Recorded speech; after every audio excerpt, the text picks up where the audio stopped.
কবর কাউকে চিনে না, কবর কাউকে বোঝে না। কবরে যেতেই হবে।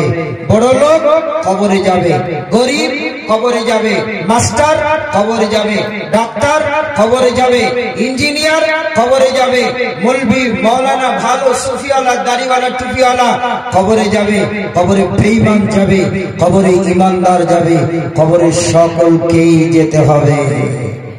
মরণ আমায় ডাক দিয়েছে, যেতে হবে ভাই।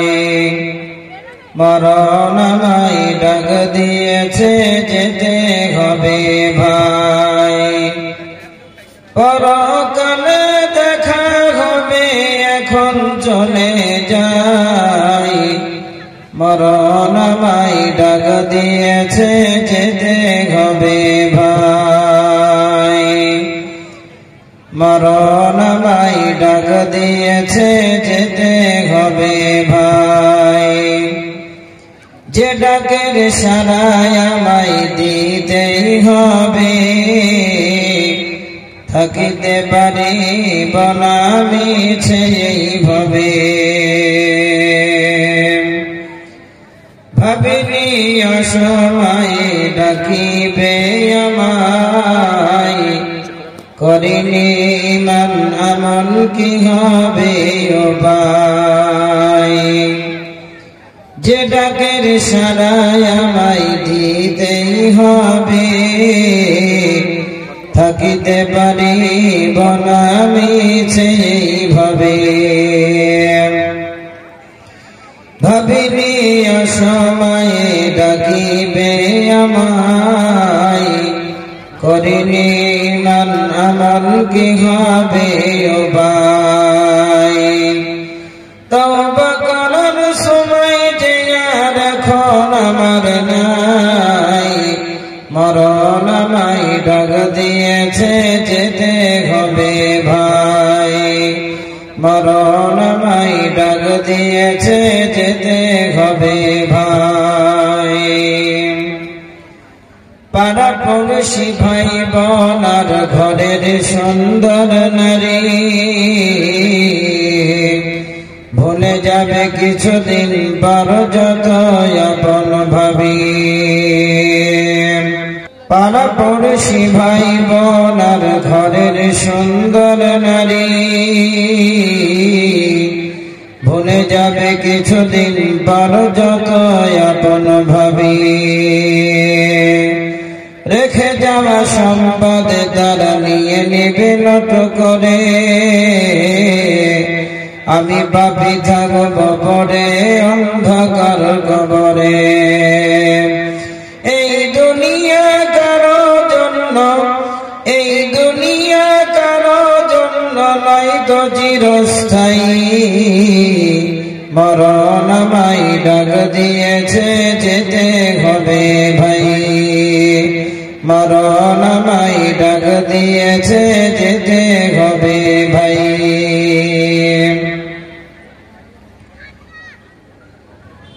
সদরে জলসা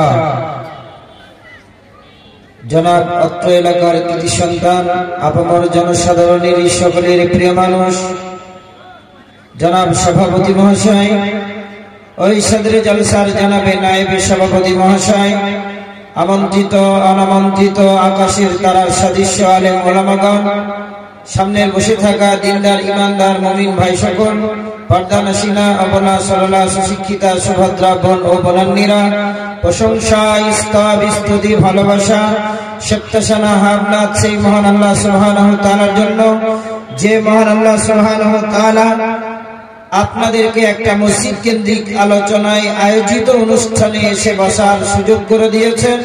সেই মনিবের বারগাহে জানাবো লাখো কোটি শুকর ও সুজুদ। সকলে বলবো আলহামদুলিল্লাহ। তেনার পরে পরে দুজাহানের নবী মামিনার লাল তাজদারে মাদানী, নবী কুলের শিরোমণি খাতামের নবীদ্দিন, ইমামুল হারামাইন শরীফাইন, নবী মক্কি, নবী মাদানী, নবী বাসির, নবী তাসির, নবী নাজির, নবী আহমদ, নবী মুহাম্মদুর রাসূলুল্লাহ সাল্লাল্লাহু আলাইহি ওয়াসাল্লামের উপরে অগণন ভাবে দরুদ এবং সালাম অযাচিত ভাবে বর্ষণ হোক। আল্লাহুম্মা আমিন, আল্লাহুম্মা আমিন। ভাই আমি ইতিপূর্বে আপনাদের এলাকায় অনেকবার এসেছি, এখানেও এসেছি, তবে অন্য দিনের তুলনায় আজকে একটু অন্যভাবে সেজে গুজে আপনাদের কাছে এসেছি। আপনারা যদি মনে করেন আমার এই ওয়াজ এই নসিহত আপনারা শুনবেন, খুব মনোযোগ সহকারে যদি আপনারা শোনেন, দেখবেন ইনশাআল্লাহ কিছু একটা পাবেন, এটা আমি বলে দিলাম আপনাদেরকে। আর যদি মনে করেন যে না আমি শয়তানকে সঙ্গে করে নিয়ে এসেছি, এখানে বসবো কিন্তু শুনবো কম আর ওদিকে ওদিকে মন দিব, রাস্তায় কি হচ্ছে, কতটা খাওয়া দাওয়া হচ্ছে, বাড়িতে কি হচ্ছে, এই মানসিকতা যদি আপনার থাকে, জালসার প্যান্ডেলে যদি আপনার মন না থাকে, শ্রোতা এবং বক্তার সাথে যদি মিল মোহব্বত না থাকে, শুননে ওয়ালা বলনে ওয়ালা শুননে ওয়ালা শুননে ওয়ালি যদি আপনার মন না থাকে, তাহলে মুশকিল। मैं यहाँ हूँ, मेरे दिल मदीने है। আপনি আছেন এখানে কিন্তু আপনার মনটা আছে কোথায়? মদিনায়। আপনার মনটা আছে কোথায়? চাষে। আপনার মনটা আছে কোথায়? বাড়িতে। আপনার মনটা আছে কোথায়? বাজারে। আপনার মনটা আছে কোথায়? ব্যবসাতে। যদি এই মানসিকতা থাকে তাহলে আপনি কিছুই শুনে উপকার লাভ করতে পারবেন না। যাক, ওগুলো আলাদা কথা। আমি ডাইরেক্ট একটা বিষয় নিয়ে আপনাদের সামনে আলোচনা করতে চাইছি। বিষয়টি হলো 3 অক্ষরের। 3 অক্ষরের, যদি আপনি না বুঝতে পারেন আমি ভেঙে বলছি। বিষয়টি হলো কবর। কবর, কবর চিনেন আপনারা? চিনেন? কবরটা চিনেন তো? এই বেলডাঙ্গার মানুষ কথা বলে না, কবর চিনেন না? কবর, কবর আপনারা চিনেন, কিন্তু কবরের ভিতরটা তো আর চিনেন না। আমরা এসেছি যাওয়ার জন্য, থাকার জন্য আসি নাই। যখন আপনি পৃথিবীর বুকে এসেছিলেন আপনার ইচ্ছার কোনো দাম ছিল না। আপনি আলামে আরওয়াহ রূহ জগতে আপনি ছিলেন। আপনি ইচ্ছা শক্তি আপনার থাকলেও আপনাকে আসতে হয়েছে। আপনি চাইছিলেন যে দুনিয়াতে আমি যাব না, কিন্তু আল্লাহ সুবহানাহু ওয়া তাআলা চেয়েছেন যে না, দুনিয়াতে তোমাকে আমি পাঠাবো। ইচ্ছা না থাকলেও আপনি এসেছেন, আপনাকে পাঠানো হয়েছে। আপনি যখন দুনিয়া থেকে চলে যাবেন আপনার ইচ্ছার কোনো দাম দেওয়া হবে না। এসেছিলেন তখনও ইচ্ছার কোনো দাম দেওয়া হয়নি, যখন চলে যাবেন তখনও আপনার ইচ্ছার কোনো দাম দেওয়া হবে না। তাহলে আপনি এসেছেন দুনিয়াতে, আপনাকে কেউ পাঠিয়েছে, কেউ নিয়ন্ত্রণ করেছে। আমি সাপোজ ধরে নিন বেলডাঙ্গা স্টেশনে গেলাম, তো আপনি আমাকে কি বলবেন?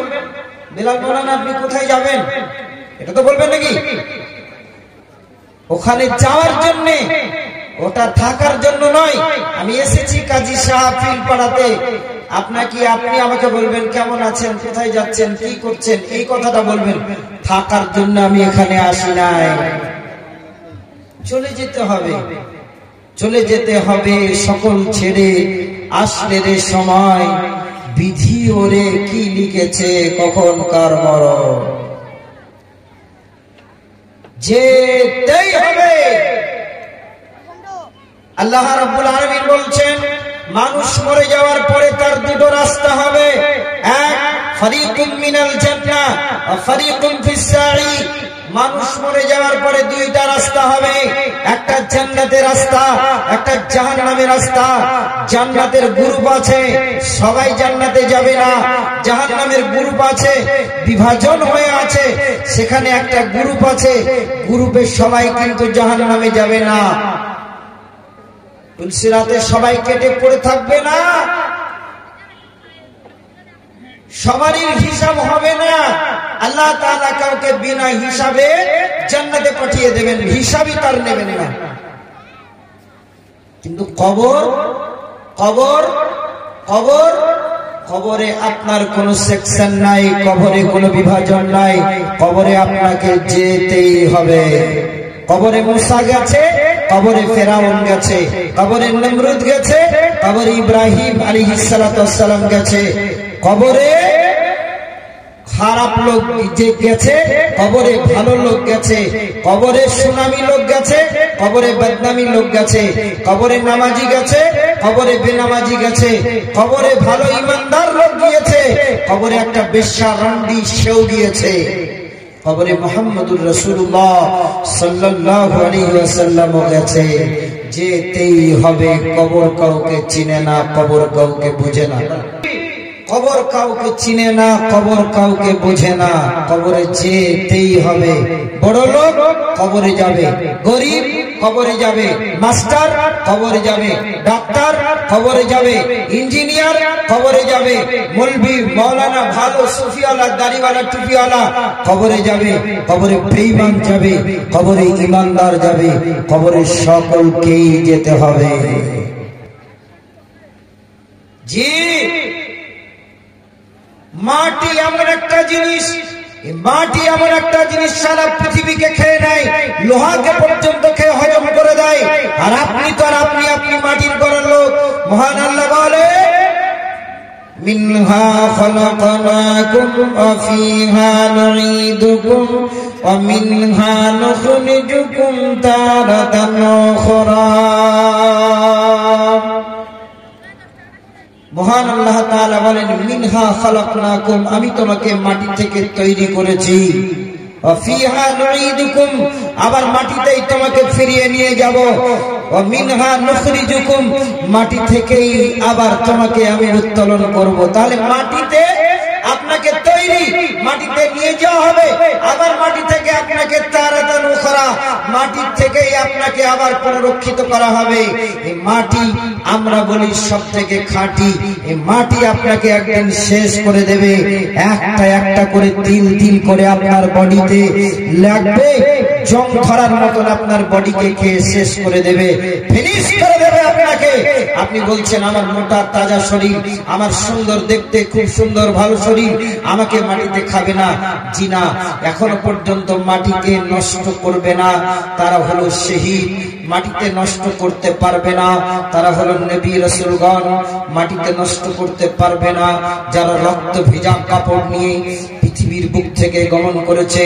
বিশ্বনবী নবী মুহাম্মদুর রাসূলুল্লাহ সাল্লাল্লাহু আলাইহি ওয়াসাল্লামকেও আপনার মাটিতে খেয়ে শেষ করতে পারবে না। তাদের শরীরের ভিতরে একটা জিনিস পয়দা হয়েছিল, যে জিনিসটা তাদের ইমানদারের সোর্সে পয়দা হয়েছিল। ইমানদারের বড়াই করে, ইমানদারের শক্তি নিয়ে তারা কবরের ভিতরে গেছে। আপনার ভিতরে আর আমার ভিতরে কতটুকু ঈমান আছে যে আমি কবরের মাটি থেকে রক্ষা পাবো? জীবনেও কোনোদিন আপনি রক্ষা পেতে পারেন না। বর্তমান জামানার কথা বলছি, যদি আপনার আমল সঠিক না হয় আপনি কবরের ভিতরে যায়েন না, গেলে আপনাকে পস্তাতে হবে। মরণ নিয়ে সাহাবীরা চিন্তা করতেন না। বিশ্বনবীর একটি হাদিস আপনাকে শোনায়। দয়ার নবী আমার, তিনার একজন স্ত্রী ছিলেন, যে স্ত্রীটার নাম হলো মা আয়েশা রাদিয়াল্লাহু তাআলা আনহা। মা আয়েশার বাড়িতে একটা ভিখারিনী ইহুদি মহিলা ভিক্ষা করতে এসেছে। ভিক্ষা করতে আসার পরে বলছেন, কে আছেন বাড়িতে, আমাকে অল্প ছোট্টি খাবার দাও, খাবারটা দিলে আমি আমার পেটের ক্ষুধা নিবারণ করতে পারবো। মা এসে বলছেন, ও ভিখারিনী মহিলা, আপনাকে কি এমন খাবার দেব? বিশ্বনবী আমাকে মসজিদ থেকে দুটা খেজুর কেউ দান করেছিল, দুটা খেজুর কেউ আল্লাহ রাসূলকে খাবার জন্য দিয়েছিল। আল্লাহর নবী আমাকে সেই খেজুর দুটো আমাকে দিয়েছেন, একটা তাই বার করে মা আমি তোমাকে দিলাম। মা এসে সিদ্দিকা খেজুরটা ইহুদি ভিখারিনী মহিলার কাছে এনে দিলেন। মহিলাটি খাওয়ার পরে তিনি পানি পান করার পরে বলছেন, আয়েশা আমার কাছে কিছু নাই, কিবা তোমাকে দেব, আমার কাছে তেমন সয় সম্বল নাই যে আমি তোমাকে দিব। একটা জিনিস আমি তোমাকে দিয়ে যাচ্ছি গো আয়েশা, শুনে নাও শুনে নাও, আল্লাহ যেন তোমাকে আযাবাল কবর থেকে যেন বাঁচিয়ে নেয়। আল্লাহুম্মা ইন্নী আউযু বিকা মিন আযাবিল কবর। এ আয়েশা, আল্লাহ তোমাকে যেন আযাবাল কবর থেকে যেন বাঁচিয়ে নেয়।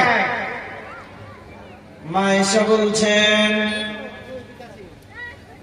আয়েশা বলছেন কি এমন ব্যাপার আমি বুঝতে পারলাম না, কবরে আবার আযাব হবে নাকি?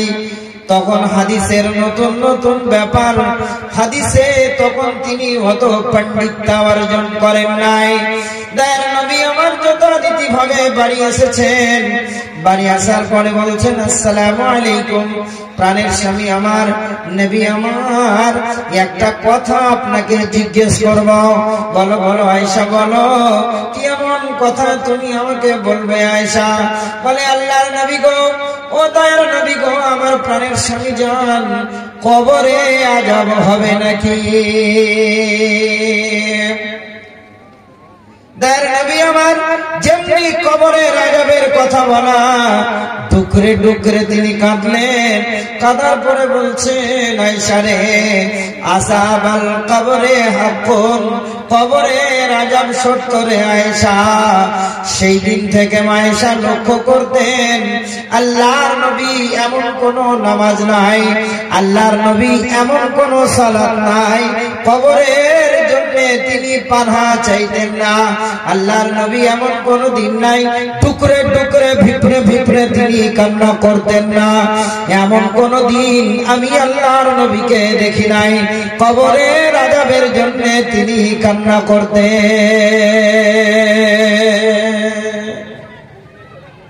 জি, নবীরা পর্যন্ত কবর দেখে ভয়ে থরথর করে কেঁপে গেছে। আপনি কবরের ময়দানে যান তো বিড়ি টানেন, আপনি কবরের ময়দানে যান তো বিহাইয়ের সাথে ইয়ারকি মারামারি করেন। কবর কঠিন জায়গা, কবরে কঠিন শাস্তি আছে, কবরে কঠিন আনন্দ আছে, কবরে কঠিন ভয়াবহ জিনিস আছে। হাদিস দিয়ে আপনাকে বোঝাচ্ছি, শুনেন ভাই। আমার ভাষা বুঝতে কষ্ট হচ্ছে না তো? ভাষা বুঝতে কষ্ট নাই তো? মাশাআল্লাহ, জাযাকুমুল্লাহু খাইরান। জি, যখন কবরের ময়দানে, ব্রেন দিয়ে শুনবেন, যখন কবরের ময়দানে আপনাকে আমাকে রেখে আসা হবে, দুজন ফেরেশতা আপনার কাছে আসবে। আতাহু মালাকানে, দুজন ফেরেশতা আপনার কাছে আসবে। আসার পরে তারা আপনাকে উঠাবে, তারা আপনাকে বলবে ফায়াকুলানে, তারা একজনা বলবে একজনা শুনবে, এরকম নয়, দুইজনা দ্বৈত কণ্ঠে বলবে, একই সমস্বরে তারা বলবে মান রব্বুকা মা দীনুকা ওয়া মান নবিয়ুকা। তারা এই প্রশ্ন যখন করবে, যখন বান্দা ভালো হবে, কাজী সাগার মানুষ উত্তর দিয়েছে এই ব্যক্তি ভালো, এই ব্যক্তি উত্তর দিয়েছে রব্বি আল্লাহ, আদ-দীনুনা ইসলাম, নবী মুহাম্মদুর রাসূলুল্লাহ সাল্লাল্লাহু আলাইহি ওয়াসাল্লাম।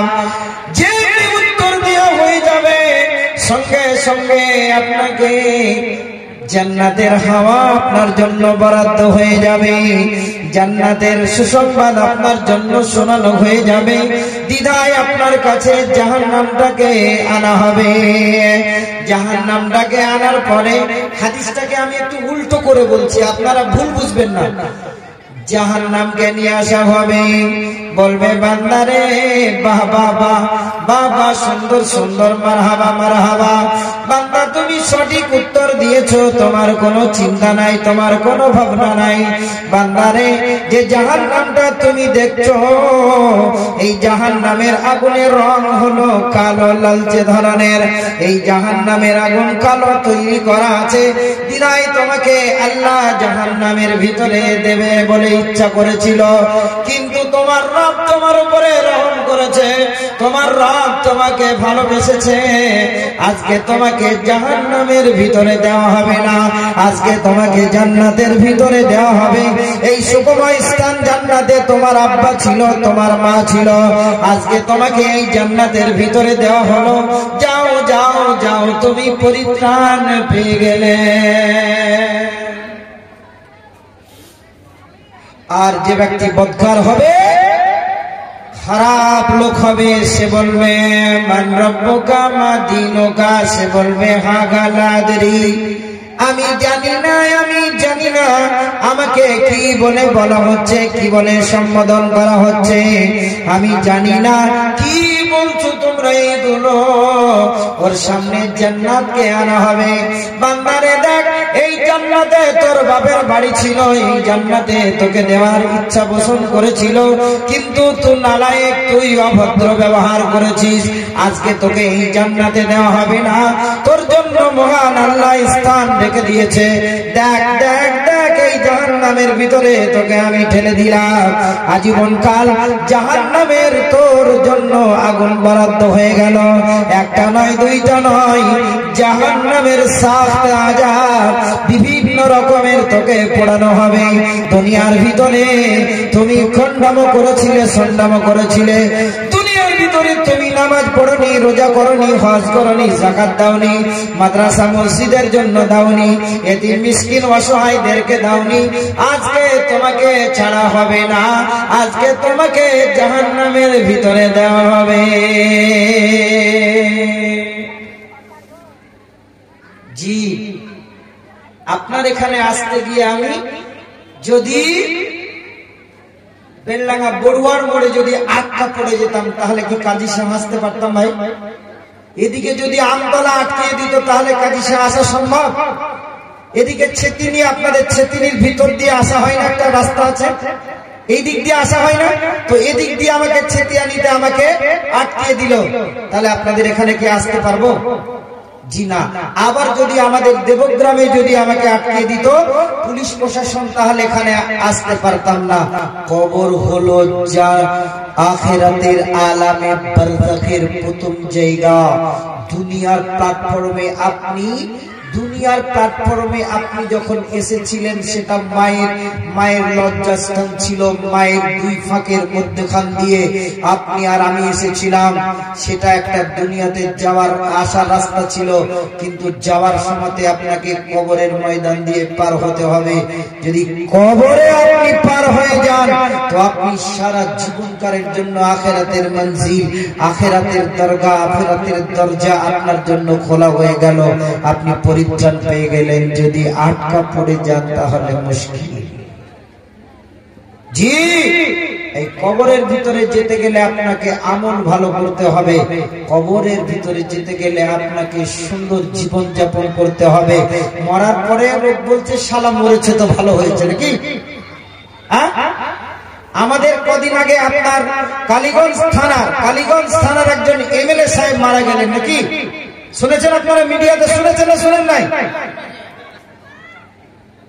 ভালো আর মন্দ দুটোই হবে, আপনাকে জীবন তৈরি করতে হবে কবরে যাওয়ার জন্য।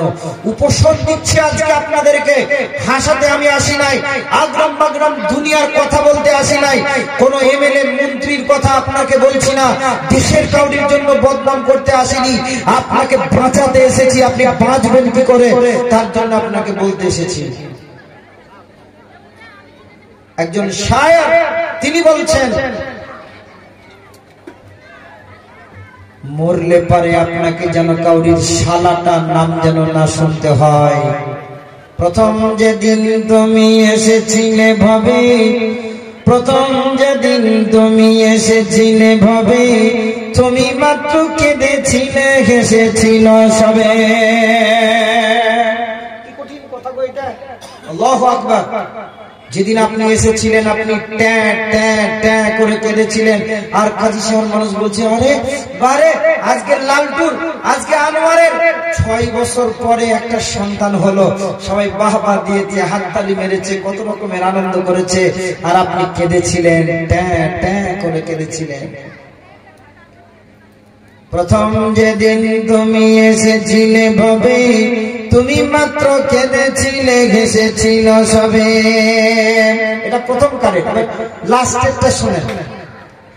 এমন জীবন তুমি করো হে গঠন, মরিলে হাসিবে তুমি কাঁদিবে ভুবন। এমন জীবন তুমি করো হে গঠন, মরিলে হাসিবে তুমি কাঁদিবে ভুবন। এমন একটা জীবন আপনি তৈরি করে যান, এমন একটা সময় আপনি তৈরি করে যান, যে সময়ের জন্য, যে জীবনের জন্য আপনাকে মানুষ পস্তাবে না রে।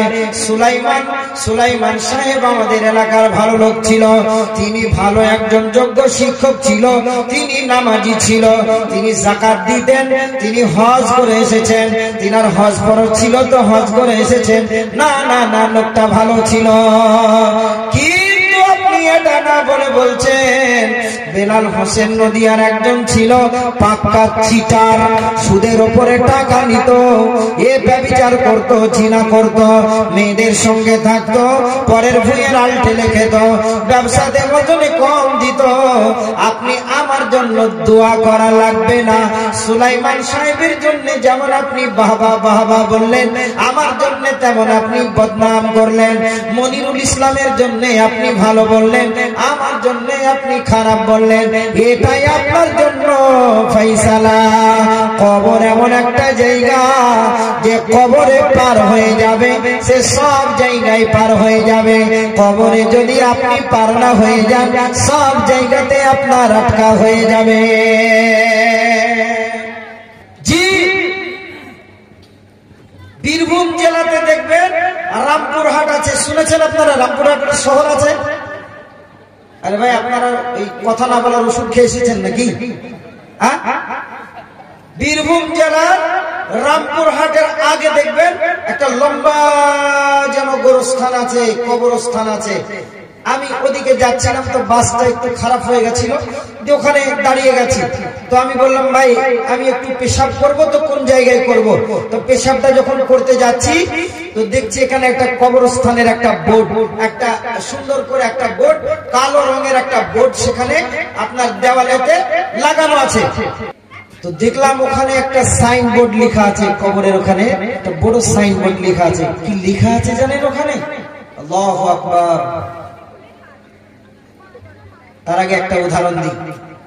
আপনি কাজীসাহা থেকে বড়ুয়ার মোড়ে যাচ্ছেন, তো যেতে যেতে রাস্তাতে আপনার স্ত্রী আছে মোটরসাইকেলে, আপনার ছেলে আছে, আপনার স্ত্রী আছে, যেতে যেতে আপনি অ্যাক্সিডেন্ট করতেই পারেন। হয়ে গেছে অ্যাক্সিডেন্টটা, আপনার স্ত্রী পড়ে আছে একদিকে, আপনার বাচ্চাটা পড়ে আছে একদিকে, আপনি পড়ে আছেন একদিকে। তো আপনি কি বলছেন? ভাই ভাই কে আছেন? ভাই একটু দাঁড়ান, একটু দাঁড়ান ভাই, আমি পড়ে গেছি, আমার স্ত্রী এরকম হয়ে গেছে, আমার স্ত্রীটা দেখেন ওখানে পড়ে আছে, আমার বাচ্চাটা ওখানে পড়ে আছে, দেখেন ওটা মারা গেছে কিনা, ভাই একটু দাঁড়ান, আমাকে একটু বাঁচান, ভাই আমাকে একটু হসপিটালে নিয়ে চলেন। এরকম করবেন তো নাকি? জি, ওখানে লেখা আছে এই কথাটাই, হে পথিক, হে পথিক একটু দাঁড়াও, আমার জন্য একটু দোয়া করে যাও। হে পথিক একটু দাঁড়াও, আমার জন্য করো দোয়া, আমি একজন কবরবাসী, আলো আধার ধোয়া ধোয়া। হে পথিক একটু দাঁড়াও, একটু দাঁড়াও, আমার জন্য একটু দোয়া করে যাও। বন্ধুরে আমার, মা বোনের আমার, ভাইরা আমার, কবরের ময়দানে এমন কঠিন জায়গা হবে, আপনি সেখানে গিয়ে কি করবেন? আপনার কি আমল হবে? বন্ধুরে আমার, কবরের ময়দানে গিয়ে হাসি আপনার বেরোবে না যদি আপনি কবর সম্পর্কে চিন্তা করেন। তার নবী আমার যখন কবরের ময়দানে যেতেন, তিনি একটা কাঠিকে নিতেন, মাথাটা নামো করতেন, কাঠিটা দিয়ে আস্তে আস্তে করে দাগ কাটতেন, আর মাথা নিচু করে থাকতেন। বিশ্ব নবীর সাহাবীরা বলছেন, আল্লাহর নবী এত ধ্যানে মগ্ন থাকতেন, আমরা যেন কথা বলার সাহস পেতাম না। কবরের ময়দানে যারা গেছে তারা ভিপরে ভিপরে ডুপরে ডুপরে করে তারা কান্না করেছে, কবরকে দেখে তাদের ভয় লেগেছে। বড় বড় আমল করনে ওয়ালা, বড় বড় সাহাবী, তারা কত আমল করনে ওয়ালা, তবুও তারা কবর দেখে কেঁপে গেছে। আপনার মনের ভিতরে এই কাঁপাই জালজালা হয় না, যার জন্য আপনি কবরকে কিছুই মনে করেন না। জি, বেললাগাতে খাসি বিক্রি হয় না, হয় না? দেখবেন একটা খাসিকে জবাই করার পরে টাঙিয়ে দিয়েছে, ওর কলজা, ওর নাড়ি, ওর ভুঁড়ি, ফাঁসা সব দেখবেন ঝুলছে, আর পাটা ঝুলছে, বুকের হাড্ডি গুলো ঝুলছে। পাশে একটা খাসি বসে, খাসি ওকে বাঁধা আছে। বলেন ওই খাসিটা কি জানে যে ওর পরবর্তী সময়ে আমাকে জবাই করা হবে? জানে কি খাসিটা? যদি জানতো তাহলে কি হতো? ও আর কাঁঠালের পাতা চিবাতো না, ও শিংটাকে সুন্দর করে মালিক যে কাছে আসতো এইরকম করে জোরে ওকে মারতো, আর মেরে ওখানে দড়াটা ছেড়ে বেরিয়ে যেত। আপনি কবরের ময়দানে গিয়ে ভাবছেন কি করে যে আমি কবরের ভিতরে পরিত্রাণ পেয়ে যাব আর কবর আমাকে গ্রাস করবে না? দোয়াটা শুনেন তবে তো। কবরের ময়দানে গিয়ে আপনি কি বলেন? আসসালামু আলাইকুম ইয়া আহলাল কবর, হে কবরবাসী, আল্লাহ তোমাদের উপরে রহমত বর্ষণ করো।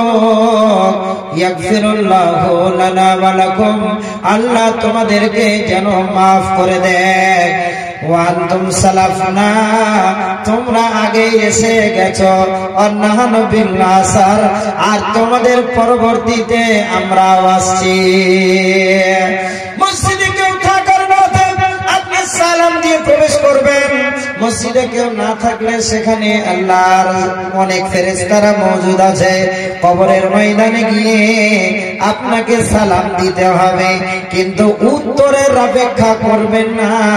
হাক্কুল মুসলিমে আলাল মুসলিম খামসুন রাদ্দুস সালাম, আল্লাহর নবী বলেছেন এক মুসলিমের 5টা হক আছে। 5টা হকের ভিতরে সালাম দেওয়াটা হলো ওয়াজিব, সালাম দেওয়াটা হলো সুন্নাত। সালাম দিতেই হবে। কবরের ময়দানে গিয়ে সালাম দেওয়ার পরে আপনি উত্তরের অপেক্ষা করতে পারেন না, আপনি উত্তরের অপেক্ষা করবেন না। মসজিদের ভিতরে যখন আপনি যাবেন সালামের অপেক্ষা করবেন না, কেউ আপনাকে সালামের উত্তর নাও দিতে পারে। অতএব বন্ধুরে আমার, যারা দুনিয়াতে বেঁচে আছেন, একবার হলেও দিনে, একবার না হলেও 1 সপ্তাহ পরে না হলেও মাসে একবারও আপনি কবরের ময়দানে যাবেন। সেখানে গিয়ে আপনার আখিরাতের স্মরণ হবে। এই কবর থেকে বাঁচতে গেলে আপনাকে আল্লাহর রাস্তায় কিছু করে যেতে হবে। যদি আপনি না করে যান তাহলে কিন্তু আপনার কবরের ভিতরে নেকি পৌঁছাবে না। মানুষ মরে যখন যাবে, শেষ যখন হয়ে যাবে, আল্লাহর নবী বলছেন ইজা মাতাল ইনসানু ইনকাতা আনহু আমালহু, মানুষ যখন মরে যায় তার জীবনের সমস্ত আমলগুলো বন্ধ হয়ে যায়। মোবাইলে কথা বলা বন্ধ হয়ে যায়, স্ত্রীর সঙ্গে আর কথা বলতে ভালো লাগে না। সব আমল যখন বন্ধ হয়ে যায়, 3টা আমল তার সঙ্গে থাকে, তার মধ্যে হলো একটা হলো দান। সন্ধ্যার আগে যেদিন ডুবিবে রে বেলা, এক পলকে ভেঙে যাবে তোমার রঙেরই মেলা। সন্ধ্যার আগে যেদিন ডুবিবে রে বেলা, এক পলকে ভেঙে যাবে তোমার রঙেরই মেলা। ওখানে তুমি ধমক দিবা, কার মাথায় ভাঙবে লাঠি। ওই যে দেখো ডাকি দিয়েছে তোমার কবরের মাটি।